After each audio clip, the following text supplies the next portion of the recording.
Hello everyone, welcome back to my channel. আজ আবার নিয়ে চলে এসেছি একটা নতুন ভিডিও। আজ আমি তোমাদের সাথে শেয়ার করব একটা দারুণ ফেসিয়াল। এই ফেসিয়াল যদি তোমরা সপ্তাহে একবার ব্যবহার করো তাহলে কিন্তু তোমরা পেয়ে যাবে একটা উজ্জ্বল ত্বক।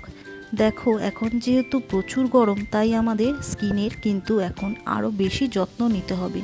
তাই এই ফেসিয়ালটা সপ্তাহে একবার ব্যবহার করো, তাহলেই রেজাল্টটা দেখতে পারবে। দেরি না করে চলো ভিডিওটা শুরু করা যাক। তো আমি স্টেপ নাম্বার 1, তো ক্লিনজিং। তো এখানে আমি একটা বাটি নিয়ে নিয়েছি, তার চামচ রাইস ওয়াটার নিয়ে ওই রাইস ওয়াটারের মধ্যে একটা কটন প্যাড ডিপ করে মুখটাকে ভালো করে পরিষ্কার করে নিতে হবে। যে কোনো ফেসিয়াল করার আগে ফেসটা ক্লিন করা খুবই জরুরি। রাইস ওয়াটারের মধ্যে রয়েছে ভিটামিন সি, ই এবং বি, আর এর মধ্যে রয়েছে অ্যান্টিঅক্সিডেন্ট, যা আমাদের মুখের থাকা ব্রণ, অ্যাকনি দূর করতে সাহায্য করে।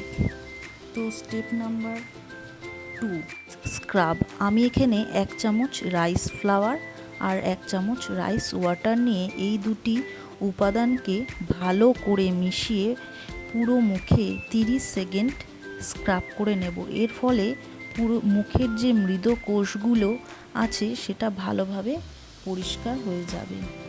এরপর এটাকে ভালো করে 30 সেকেন্ডসের জন্য ভালো করে স্ক্রাব করে নেব। তারপর নর্মাল জলে এটাকে ধুয়ে ফেলবো। তারপর আমরা স্টেপ নাম্বার 3তে ফেস ম্যাসাজ জেল।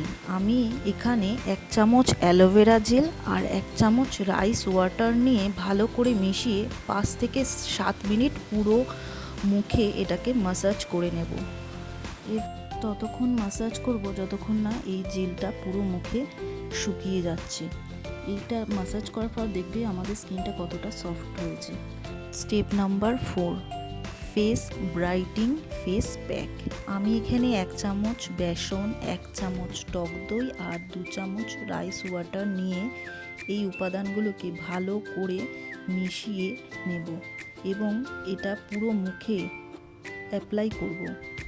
20 মিনিট এটাকে রেখে দেব। যখন শুকিয়ে যাবে তখন এটাকে নর্মাল জলে ধুয়ে ফেলবো। নাম্বার 5, যে কোনো প্যাক ইউজ করার পর আমাদের এখানে একটা ময়েশ্চারাইজার লাগানো খুব দরকার। তো তার জন্য আমি নিয়ে নেব 1 চামচ রাইস ওয়াটার, একটা ভিটামিন ই ক্যাপসুল ভালো করে মিশিয়ে সেটা পুরো স্কিনে অ্যাপ্লাই করে নেব। তাহলেই কমপ্লিট আমাদের এই ফেসিয়ালটা করার পর দেখতে পাবে তোমরা স্কিনটা কতটা সুন্দর হয়ে গেছে। তো আমার এই ভিডিওটা ভালো লেগে থাকলে লাইক, শেয়ার, সাবস্ক্রাইব করতে ভুলো না। Thank you.